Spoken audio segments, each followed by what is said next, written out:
Students, hope you are good and following our online classes regularly. I am Siddhartha Shankar Vipon, an assistant professor in English in Government Horogonga College, Munshiganj. In this class, we will learn about simple, complex, and compound sentences nature and how to change from one other.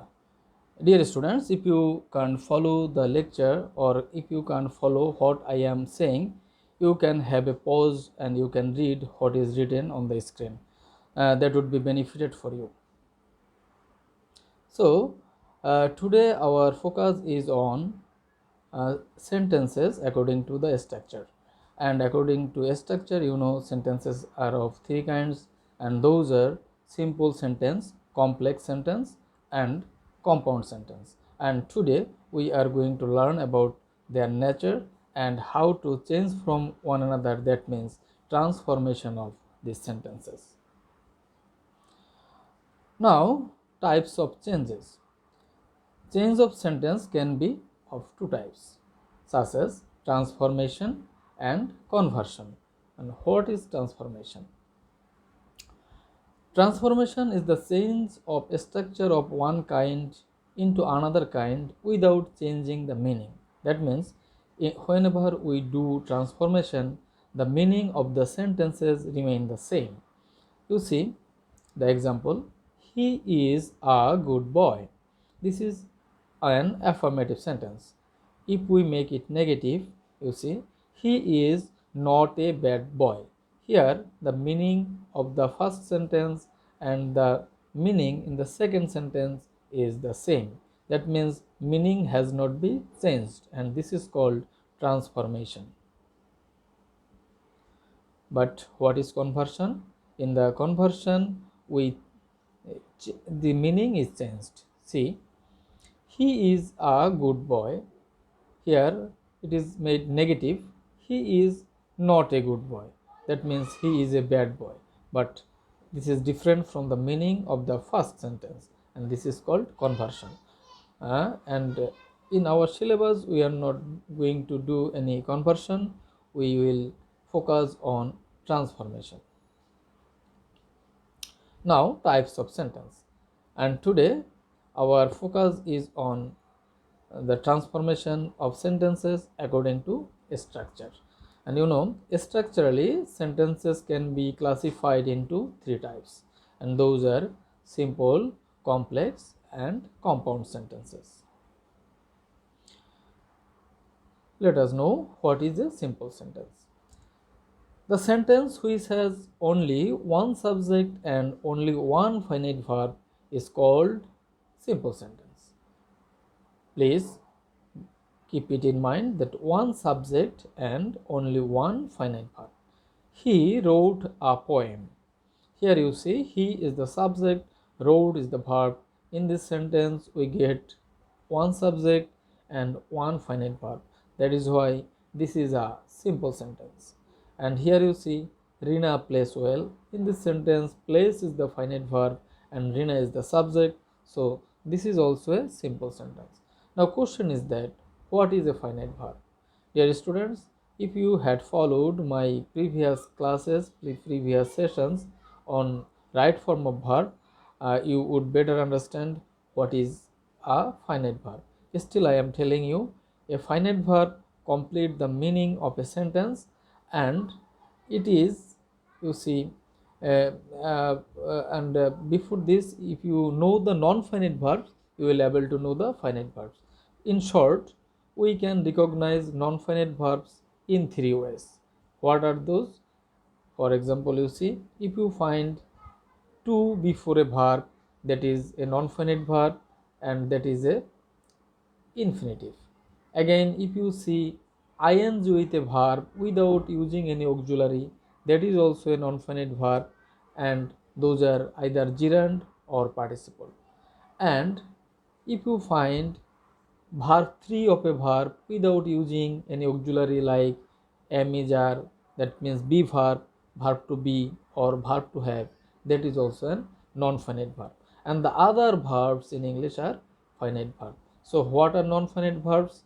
To plus verb 1, number 2, verb 1 plus ing without auxiliary, that means without be verb.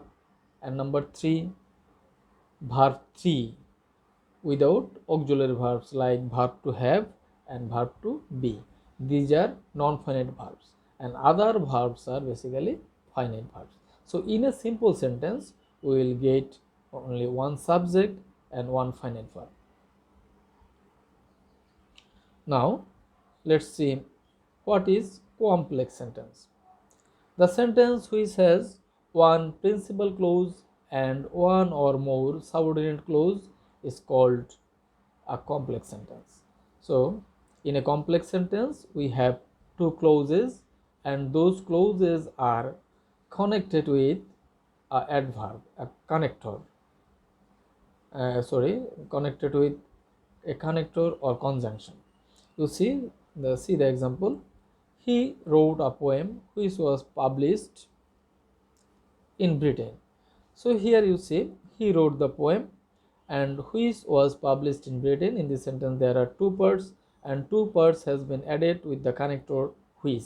The first part is a clause, he wrote a poem, and the second part, which was published in Britain, this is also a clause. The first part, which is without the conjunction, is the principal clause, and the other one, which was published in Britain, here you see a conjunction is added with this clause, and this is the subordinate clause. And similarly you see the second example, she plays regularly as she wants to be champion. So here in this sentence we find two clauses. One is principal clause. The clause in red mark is a principal clause, and the clause you see added with the conjunction as is the subordinate clause. And what is compound sentence? In a compound sentence we see we will find two principal clauses, and these two principal clauses will be connected with coordinating conjunction like and, but, or, etc. So here also in this compound sentence we will find two clauses. See the example.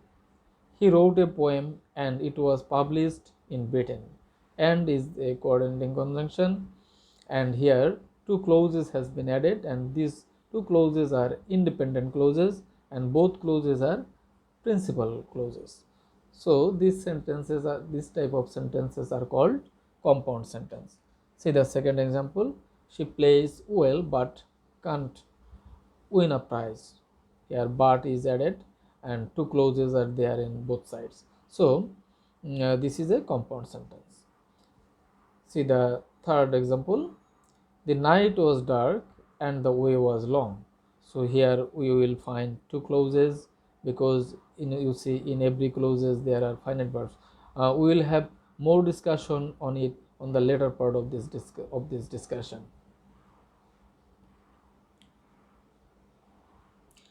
Now let's learn more about clauses and the structure of sentences. See the example. My brother is brilliant student. So here you see is the verb, and in the first portion of the sentence we will find the subject, my brother, and the subject is a composed, the subject is formed with two words, that is my and brother, and after the verb we get a pair of words, brilliant and student. Here we also get more than one words. So here you see my brother and brilliant students, these two phrases has been there, these two phrases are there in this sentence. These two phrases basically, here in a phrase we see there is no subject and there is no verb. In this part my brother there is no subject, and a brilliant student, here there is no subject or there is no verb, but it has meaning. My brother means my brother means a person who is born to my father, and you see brilliant student means a meritorious student, meritorious learner. So this has meaning, and these are in these, you see, there are more than one words. So these are called phrases.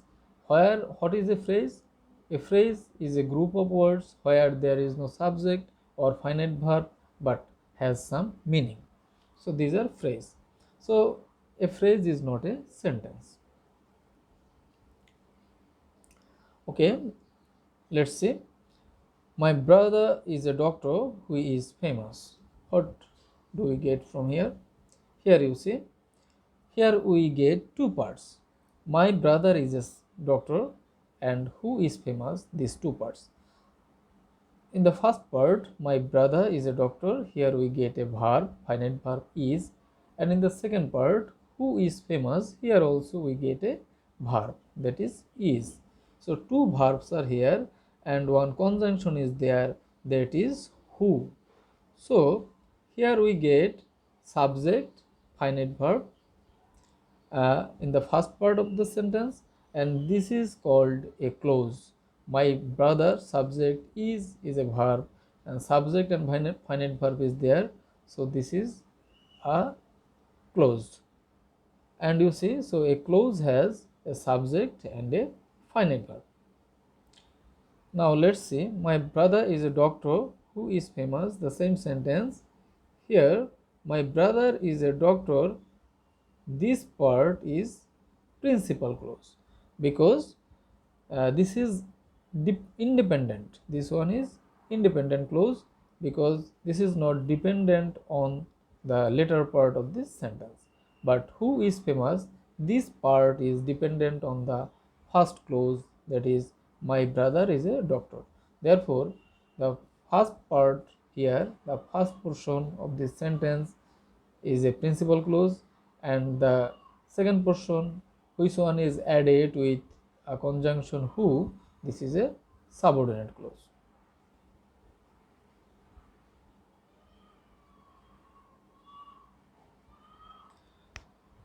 So therefore my brother is brilliant student, this sentence, here you see there is no conjunction, only one finite verb, only one subject. So in a sentence, what do we get? Subject and finite verb. Subject is my brother, is finite verb, and beside this we get some other words or phrases that may be object or complement or adverbial words, and these uh, things, these components basically make a sentence. So in a sentence, the mandatory things are a subject and a finite verb. Beside this, object or subject complement, object complement, or some adverbial words may be used in a sentence.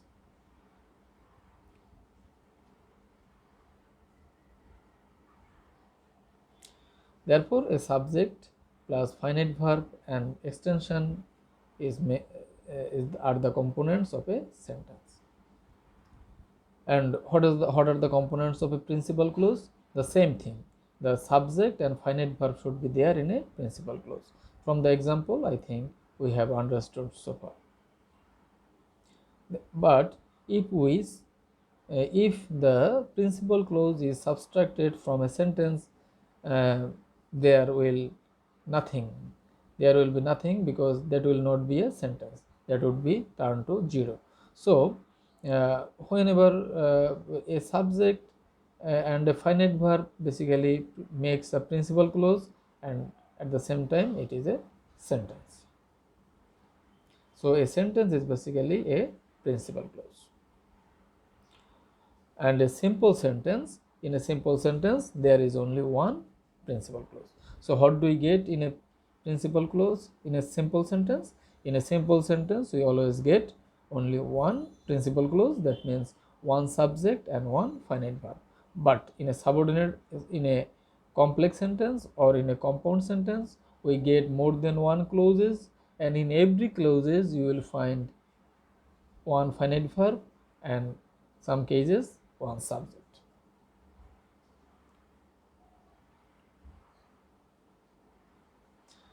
Now let's have some more discussion on simple sentence. So in I have already said what is a principal clause, a simple sentence. A simple sentence is one that contains only one independent clause and no dependent clause. That means a simple sentence is equal to a principal clause. That means there must be one independent clause. How to recognize a simple sentence? Whenever we do transformation, we will get these indicators in this sentence, and whenever we get this type of indicators or this type of words, phrases in a sentence, we will consider those sentences as simple sentence, and beside this we will find only one finite verb in a simple sentence. So you see, in spite of, despite, verb plus ing, that is participle or gerund, we may find in a sentence, in a simple sentence.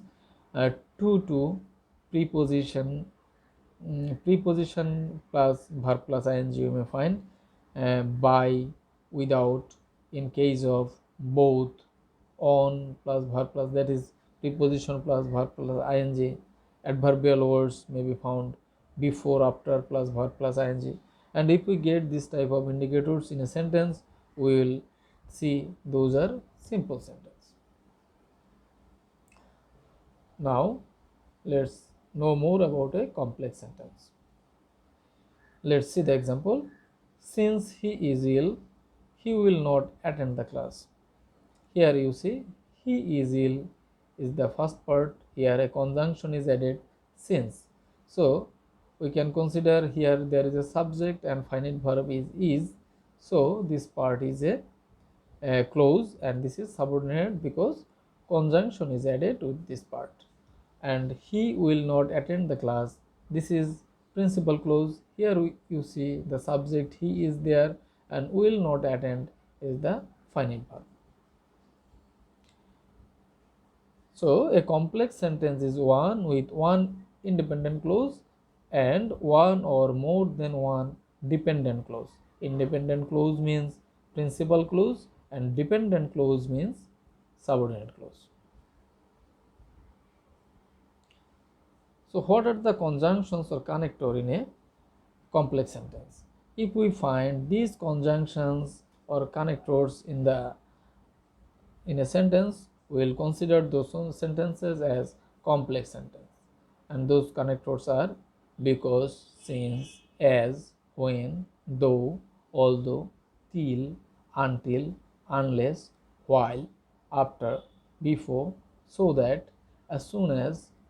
Beside these, relative pronouns may be used like who, whom, whose, whose, what, that, and relative adverbs may also be used like when, where, why, how, etc. Excuse me.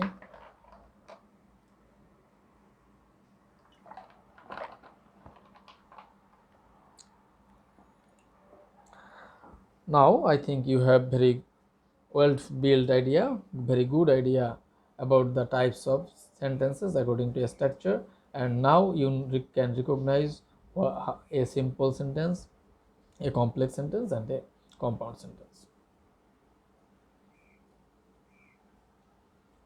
So now compound sentence, let's have some more discussion on compound sentence. You see, my brother is a doctor and he is famous. Here you see, two clauses are added with the conjunction and. My brother is a doctor is a clause, and he is famous, this is a clause. And the both clauses are principal clause or independent clause. So what is a compound sentence? A compound sentence is one which is composed of two or more independent clauses but no dependent clauses.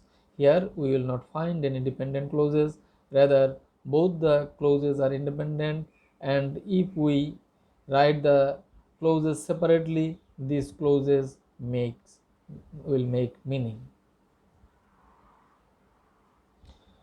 What are the connectors of compound sentences? In a compound sentences, we basically get the following connectors like and, but, or, so, yet, either or, neither nor, not only but also, therefore, thus, etc. These are the conjunctions that are used, conjunctions or connectors used in compound sentences. Now we'll learn how to change from one type to another. Rule 1. We'll learn it together, how to change from simple, complex and compound and vice versa, and that would be easier for us to understand the rule easily. If we find in a simple sentence to, in order to, with a view to, or preposition for, in that case we will use conjunction so that in complex sentence, and in the compound sentence we will use and you know, in a simple sentence there is one principal clause only, but whenever we will make a complex sentence we should make two clauses, and the two clauses will be added with conjunctions, and in this case the conjunction is so that, and in this case in compound sentence the conjunction is and. Let's learn through some example. We go to college in order to study there. So here we find in order to plus verb 1, that is non-finite verb, that is to study is a non-finite verb, infinitive. So we go to college, here we find one finite verb. Now we will make it a complex sentence. How to make? If we find in order to, we will use so that. Dear students, you should keep in mind that whenever we use so that in a sentence, in that case, according to the tense of the sentence, we will use can, could, or may, might. So the complex of this sentence is complex. How to make it complex? We go to college, the first part we have kept as usual because here the subject is there and finite verb is there. Now in the place of in order to, we have used so that. Now we will make the clause. How? We will bring one subject, that is we. Here we is the subject, and whenever we use so that, according to the tense we use can or may, could or might. So here the sentence is in present indefinite tense, so we can use may or can. So the complex of this sentence is, the complex form of this sentence is we go to college so that we may study there. And what is the compound sentence? You know, this is very easy. You will only use the conjunction and in the middle. So the answer is we want to study and we go to college, or we can use and so we go to college. So this is the first rule.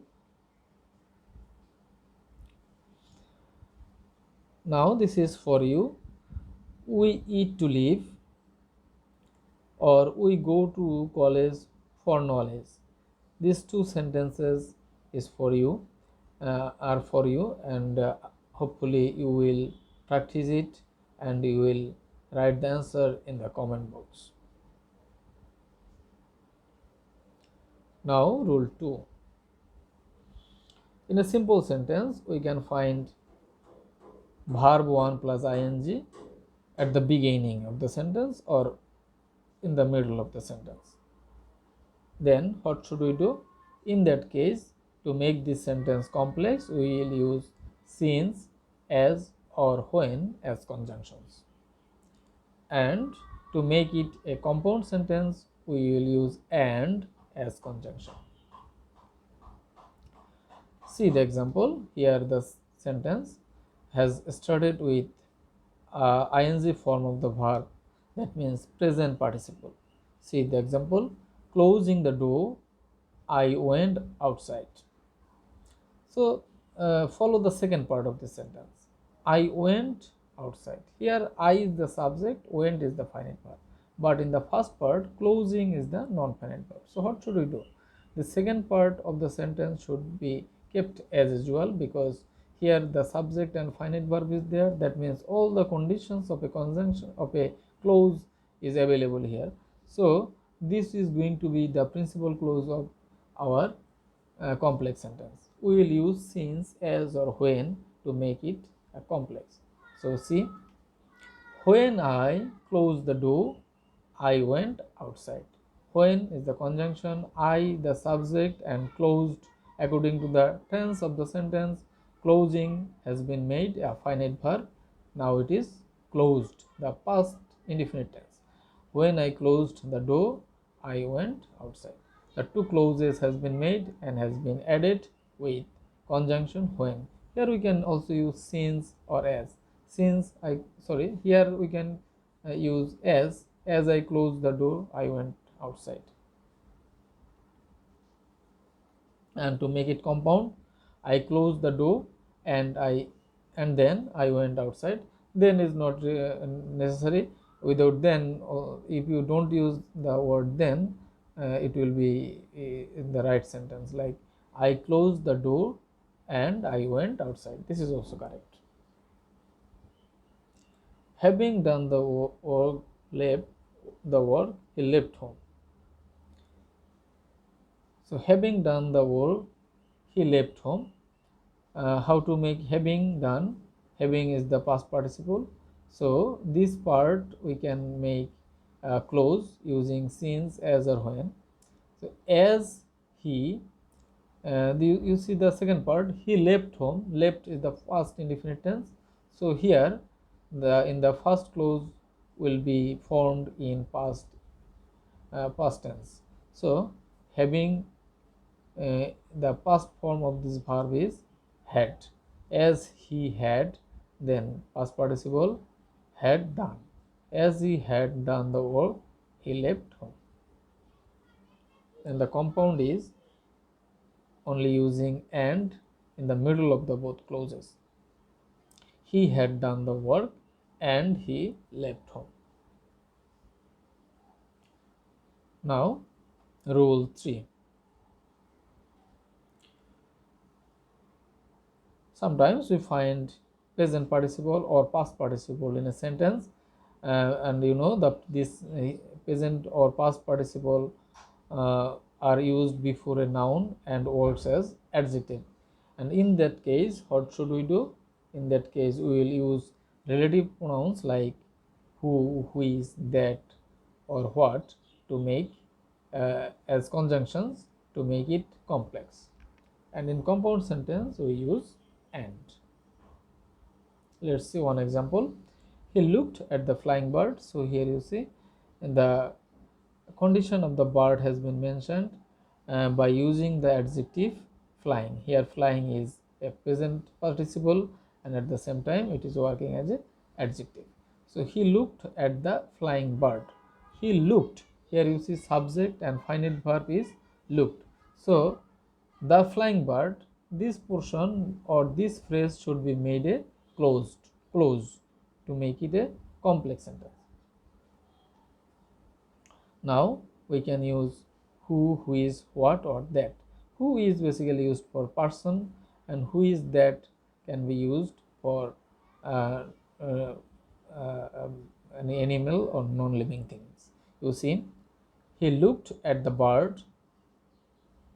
He looked at the bird that was flying.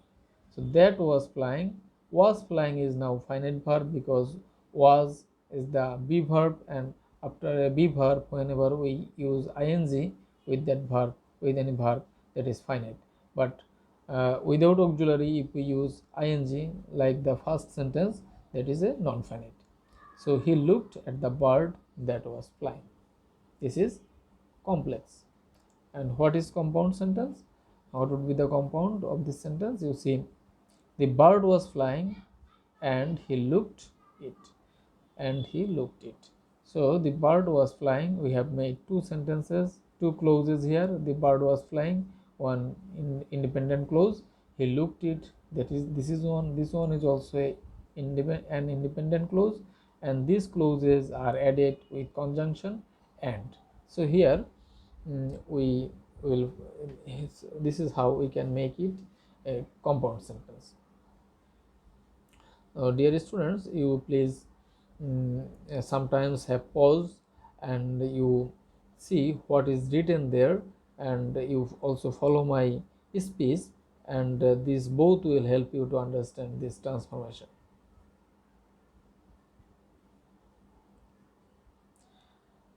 Now, I bought a designed flat.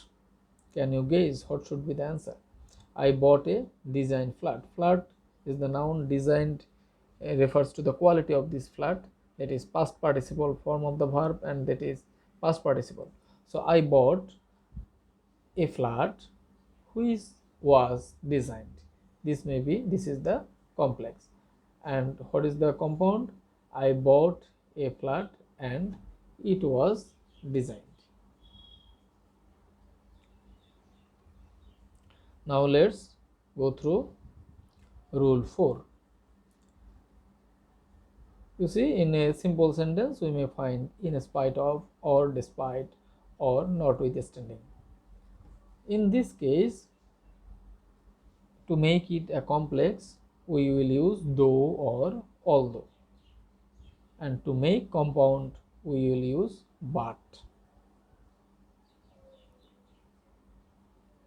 Let's go through some example. In spite of being honest, he is not respected.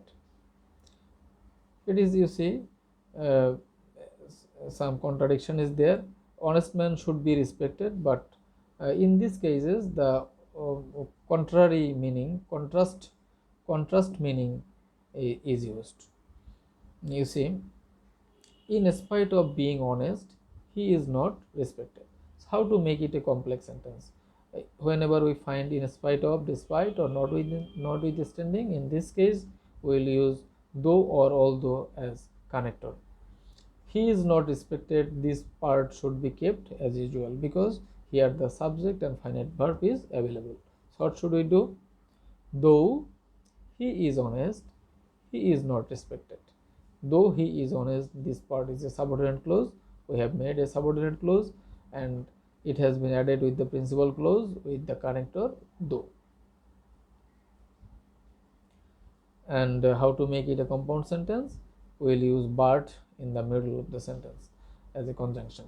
You see, he is honest, but he is not respected. He is not respected by people, or he is not respected. Notwithstanding his some pitfalls, people love him. That means though he has some shortcomings, people love him. So here notwithstanding is there, so we will use though to make a complex sentence. So the complex sentence is, though he has some pitfalls, people love him. The both clauses are in present tense, present indefinite tense. And the compound is, he has some pitfalls but people love him. So but is used in this case. Now let's go through rule 5. We will find to in a simple sentence. What should we do then? In that case, we will use so in the place of to, two, and that in the place of to. In the middle, what is there? Maybe a adjective, maybe an adjective, or maybe an adverb. And to make it a compound sentence, in the place of so we will use very, and in the place of that we will use and therefore, and or therefore. We can use either therefore or and. See some example. He is too short to touch the roof. So to is there in the simple sentence. Is the finite verb here, and to touch is the non-finite verb. So what should we do? In this case we will use so that. So like so dash dash that. In the first earlier we have learned a rule of so that.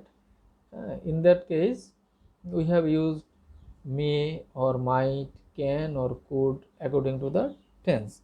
So in using so dash dash that, we will also use may or might, can or could according to tense. See, he is so short that he cannot touch the roof. So here you see so, short, that, and cannot according to the tense we have used. So you should keep in your mind that whenever we use so that or so dash dash that, we must use a modal can or could, may or might according to the tense. And to make it compound, he is very short and he cannot touch the roof. So in the place of so we have used very short, and in the place of that we have used and so, or so is not required. We can write he is very short and he cannot touch the roof, or and so he cannot touch the roof, or you can use therefore he cannot touch the roof. So dear students, we have learned 5 rules so far, and I think in my next discussion we will learn some more rules on transformation of sentence according to structure. Dear students, please stay safe and sound. Thank you. Thanks for listening to the lecture.